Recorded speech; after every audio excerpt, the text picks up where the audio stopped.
Picture this. A nation with 330 million people is seeing the most violence from coast to coast in decades. Protests, violent and peaceful, are seemingly nearby every citizen. The economy has tanked and the unemployment rate has reached a historic 15%. Kids on TikTok are becoming increasingly genuinely scared of the threat of giant killer hornets that have spread to Washington state from Asia. There's a worldwide pandemic that has killed over 200,000 people and in the nation alone, and people are getting antsy to move beyond the lockdowns. Work offices and schools are no more. And during this all, a president who was impeached by the House of Representatives, but acquitted by the Senate, and still stands with a 46% approval rating, fights an average Joe who promised a return to normal in quite a dramatic election season. This, as you may have figured out by now, is the story of the 2020 presidential race.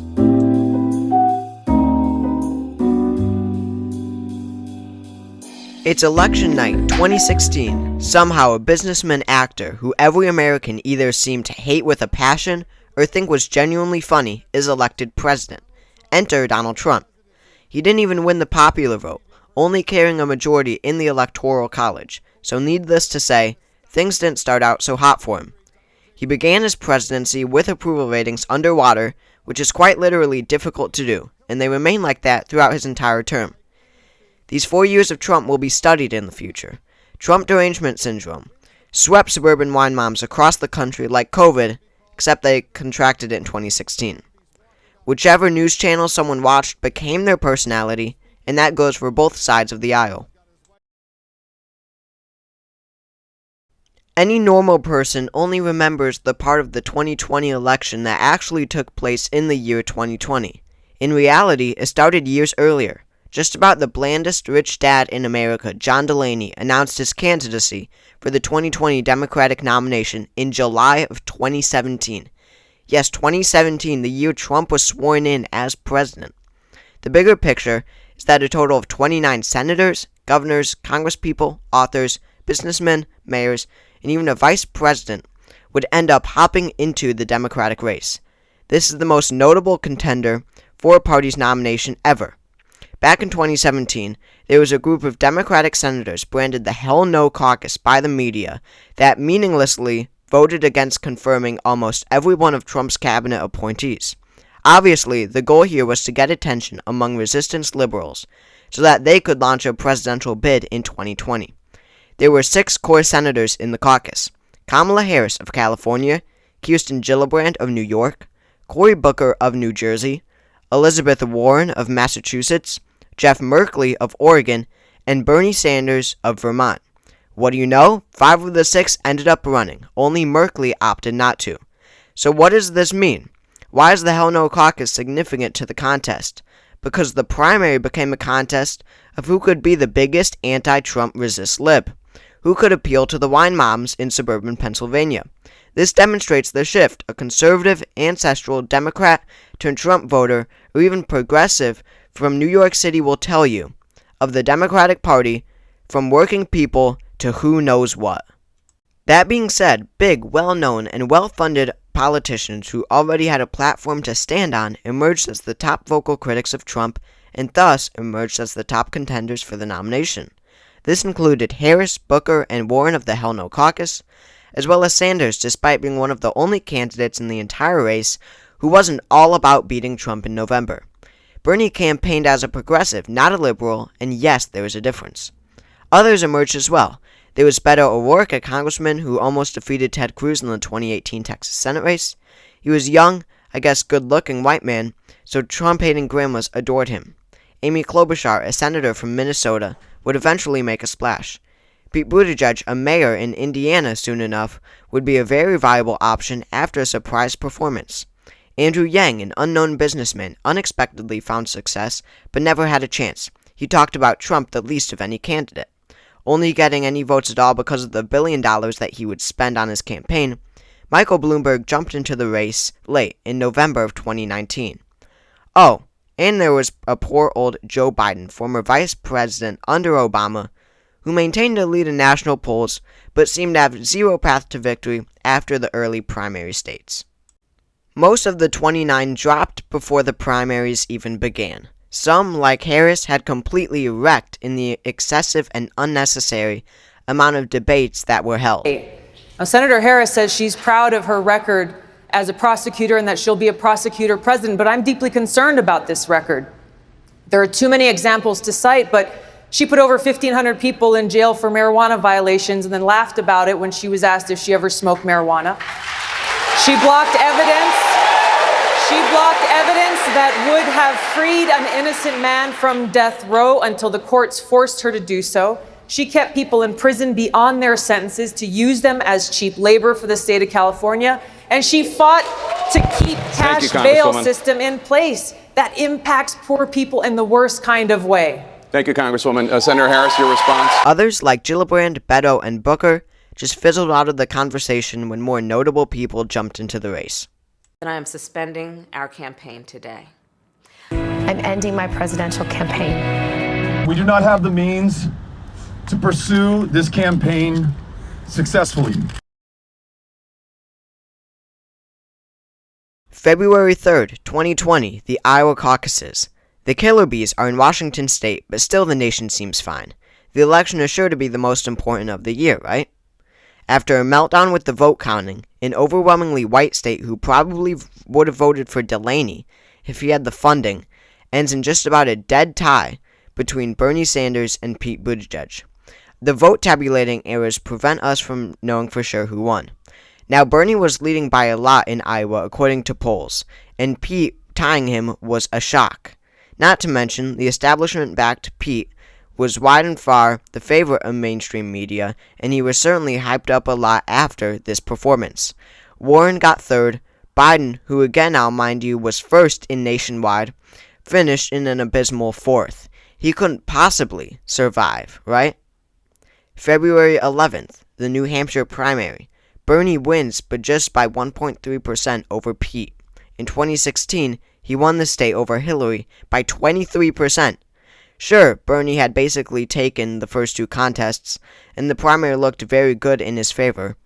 But could a candidate backed by the establishment, that the establishment unifies behind, beat him down the road? It couldn't be Biden, though, who they unified behind, because he had finished 5th in New Hampshire.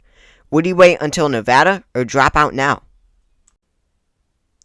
February 22nd, the Nevada caucuses. Bernie takes it. That's 3 out of 3 for Bernie. Biden does place second, which is a little comeback after a 5th place win in New Hampshire. At this point, Bernie, Pete, Warren, and Klobuchar remain in the race. February 29th, South Carolina primary. The Empire strikes back.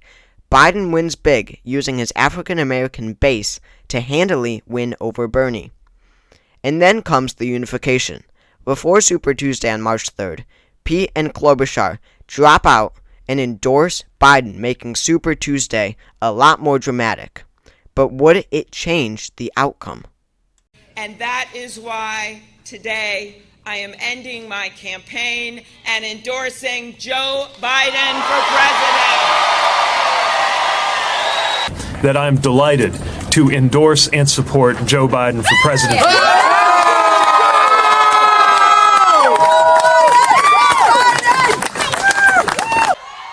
I will be casting my ballot for Joe Biden. March 3rd, Super Tuesday. Biden comes out on top. Bernie wins 4 states. Biden wins 10. Bloomberg, after spending $1 billion, wins just American Samoa and drops out. Bernie's chances are diminished, and after a few more primaries, he drops out. Joe Biden is the Democratic nominee, winning all but 7 primary states. He chose Harris as his running mate, to nobody's surprise, even though she, let's call it for what it is, said he was racist during one of the debates. We've also heard, and I'm going to now direct this at Vice President Biden, I do not believe you are a racist. And I agree with you when you commit yourself to the importance of finding common ground. But I also believe, and it's personal, and it was hurtful to hear you talk about the reputations of 2 United States senators who built their reputations and career on the segregation of race in this country. And it was not only that, but you also worked with them to oppose busing.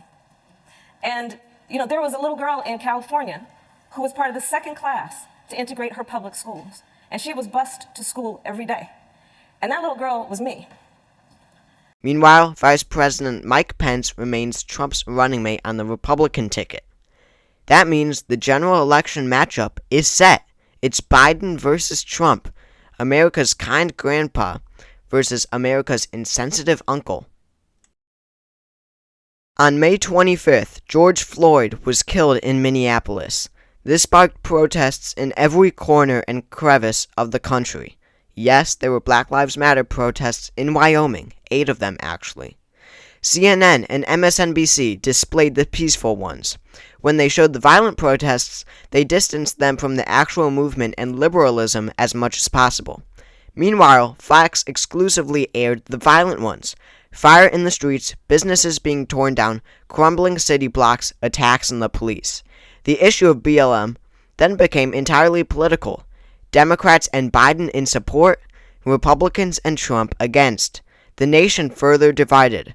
Republicans viewing Democrats as looters and uncivilized, Democrats viewing Republicans as uncompassionate and probably racist.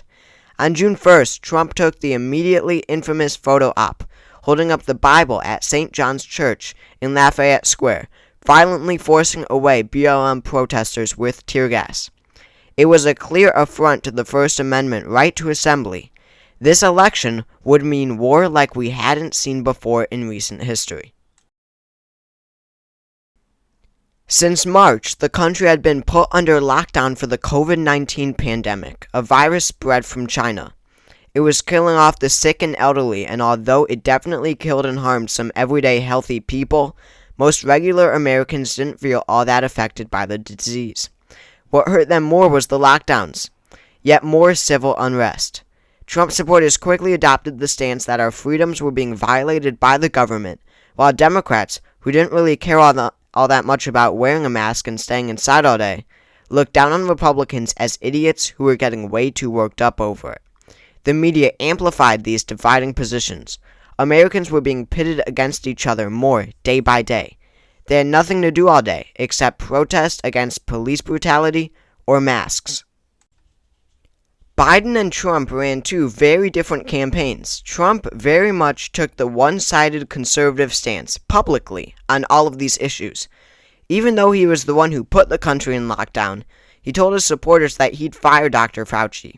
He famously never wore a mask, and his supporters absolutely loved it. And we think we have it very well under control. We have very little problem in this country at this moment, 5. How concerned are you? Well, we pretty much shut it down coming in from China.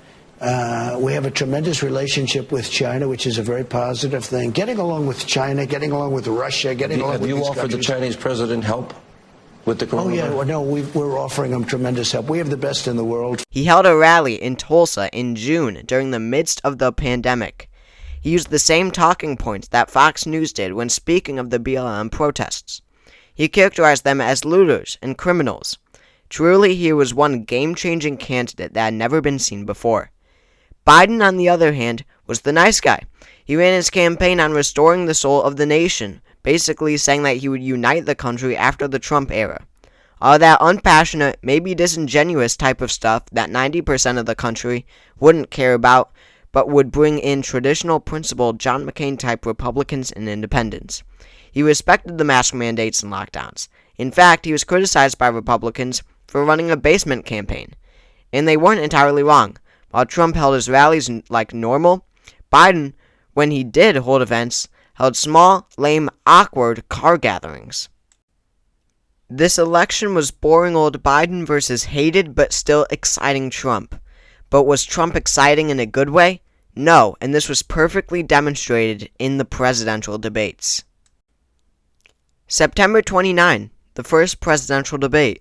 Trump, being the exciting figure he was, tried to tear Biden to shreds, but it backfired immediately. American people should speak. You should go out and vote. You're in voting now. Vote and let your senators know how strongly you feel. Vote now. Are you going to pack the Make court? sure you, in fact, let people know He doesn't want you're a to answer the senator. question. I'm not going to answer the question Why because wouldn't you answer that because question? the question you want to put a lot of the new question Supreme Court is justice, the radical question, left. Will you shut up, man? Listen, who is on your list, Joe? This Who's is on your so list? right. Gentlemen, I think This we've is ended so this. He's going to pack the unprecedented. court. We have I'm not going to give a list. We have ended this segment. We're going to move on to the second segment. That was really a productive segment, wasn't it? Keep yapping, man. The people understand, Joe. They sure 47 years you've done nothing. They understand. Trump went after Biden on things that didn't matter to American voters. His son Hunter, his education, and even Biden's health care plan. Rule 1 of general election debates: don't go after a Democrat's health care plan because it will always be more compassionate and favored by the American people than the Republicans. Trump was trying to act too tough, and it backfired greatly. His attitude in many ways literally represented that of a toddler's. It was really, really bad. Trump's anger towards the innocent, kind moderator, Chris Wallace, might have hurt him even more than the debate against Biden itself. Biden, by no means, had a good performance individually, but it was his sense of normal in contrast to Trump that allowed him to prevail. Biden was cool and relaxed. When he said, "Will you shut up, man?" directly to Trump, that hit a note with voters because it was so true. Biden tried to attack Trump on substantive issues, an inadequate development of the COVID vaccine, a horrible economy, etc. He also brought up the neo-Nazi rally in Charlottesville a few years ago, where Trump said there were good people on both sides. Although Democratic media wouldn't let voters forget this, your average independent voter did because all they remembered was Trump's implosion. In the second debate, which nobody remembers, Trump did a better job keeping his cool, but the damage had already been done in the first debate. There was supposed to be a third debate. That was until Trump got COVID and was hospitalized. With the election season winding down, this seriously was the cherry on top to officially make it an unbelievable election overall.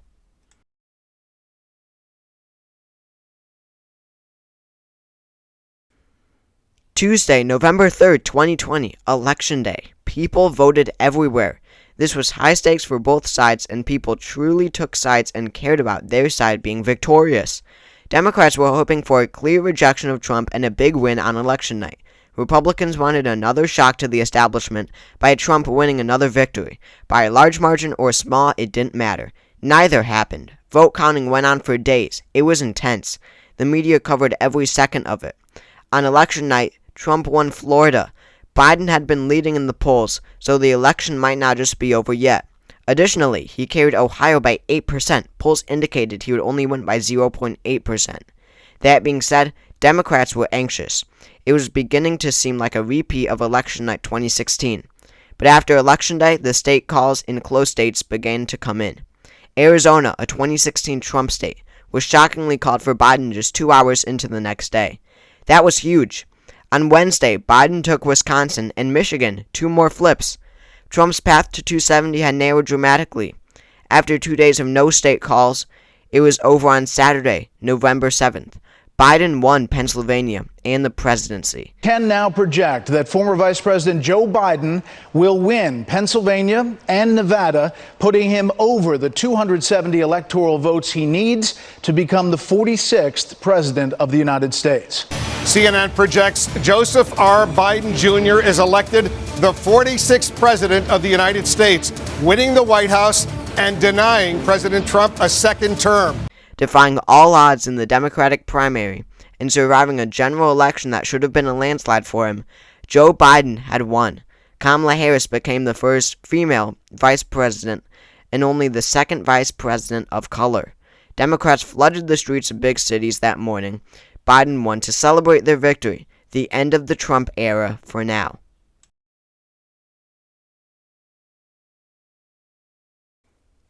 But it wasn't just quite over yet. No, Trump wasn't just about to concede as every other losing presidential candidate had done in the past. He was different. He claimed there was massive fraud and that he would have won Georgia, Arizona, and Pennsylvania, and probably other states too. Remember when I said Trump getting COVID was the cherry on top of the election? I was wrong. Rudy Giuliani's press conference at Four Seasons Total Landscaping was.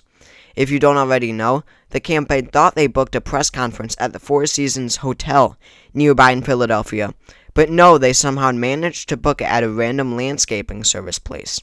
And they went through with the press conference. They were pushing these claims, and they weren't backing down. Sigh, only the 2020 Trump campaign. Only the 2020 Trump campaign. On January 6, 2021, Trump held a rally at the White House calling for protests at the Capitol building to stop the steal of the election. This was during Congress's certification of the electoral votes. Trump supporters, which had been the people of law and order throughout the campaign, then attacked the Capitol building. They chanted that they wanted to hang Mike Pence. They chanted that they wanted to find Nancy Pelosi. It was really, really bad, and the Wine Mom Resist Libs didn't even exaggerate on this one. The Capitol Police had to rely on the governor of Maryland sending in state troopers to end the violence. Not only that, Trump waited hours upon hours until he tweeted a video of himself telling his so-called great amazing patriots to go home. People would be shot and killed, and multiple police officers would end up committing suicide. That is how bad it was. The paranoia and anxiety from this event drove officers to end their lives. And Trump was responsible. His favorability ratings tanked. January 20th came, and Joe Biden was sworn in as the 45th President of the United States, concluding the 2020 presidential election.